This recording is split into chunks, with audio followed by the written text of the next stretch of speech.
वृत्त और त्रिज्या खंड से संबंधित हम एक प्रश्न हल करने जा रहे हैं।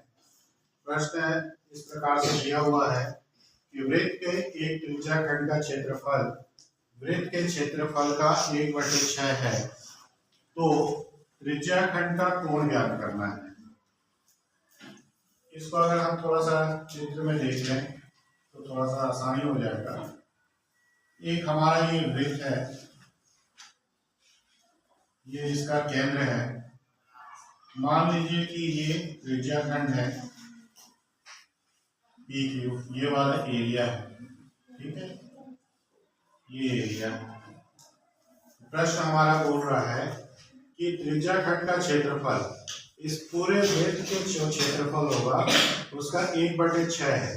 तो हमको क्या निकालना है, ये वाला कोण निकालना है कि ये कोण कितना है। तो हम मान लेते हैं कि वृत्त की त्रिज्या r है। माना कि वृत्त की त्रिज्या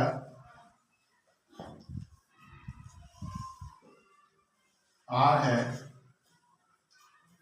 तथा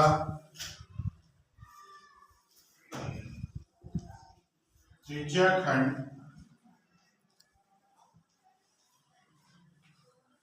के द्वारा केंद्र पर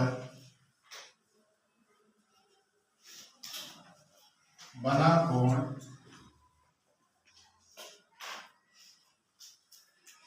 थीटा है।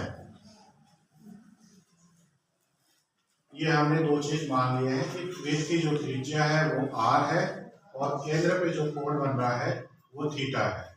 अब हमको पता है कि वृत्त का जो क्षेत्रफल होता है, वृत्त का क्षेत्रफल ये होता है पाई r²। ये हमको पता है वृत्त के क्षेत्रफल का सूत्र है। अब हमको प्रश्न क्या बोल रहा है, प्रश्नानुसार प्रश्न ये कह रहा है कि त्रिज्या खंड का क्षेत्रफल, हम लिखते हैं त्रिज्या खंड का क्षेत्रफल, त्रिज्या खंड का क्षेत्रफल वह वृत्त के क्षेत्रफल का 1/6 है। तो ये हो जाएगा वृत्त का क्षेत्रफल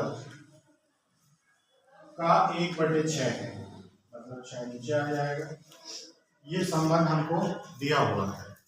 इस संबंध के आधार पे ही हमको पूछ रहा है कि कोण जो बनेगा त्रिज्या खंड के द्वारा केंद्र पर उसका मान कितना होगा। तो हम त्रिज्या खंड का क्षेत्रफल का भी सूत्र हमको पता है, वो होता है θ/360 अंश गुणे पाई r²। ये त्रिज्या खंड का क्षेत्रफल होता है और वृत्त का क्षेत्रफल जो है वो होता है पाई r²/6। अब इसको हल करते हैं, हमको थीटा निकालना है, तो बाकी सारी चीज को हम पक्षांतर कर देते हैं। तो थीटा बराबर हो जाएगा पाई r²/6। ये हो जाएगा 360 अंश बटे पाई r²। तो यहाँ पे देखिए पाई से पाई कट जाएगा, r² से r² कट गया, तो हमको मिलेगा थीटा बराबर 360 अंश बटे 6। 6 से भाग दे देते हैं, 6×36 0। तो थीटा बराबर हमको मिल गया 60 अंश। इस प्रकार से हमने देखा कि यहाँ पे जो केंद्र पर त्रिज्या खंड के द्वारा जो कोण बनाया जा रहा है वो 60 अंश हमको प्राप्त हुआ है। कब? जब त्रिज्या खंड का क्षेत्रफल वृत्त के क्षेत्रफल का 1/6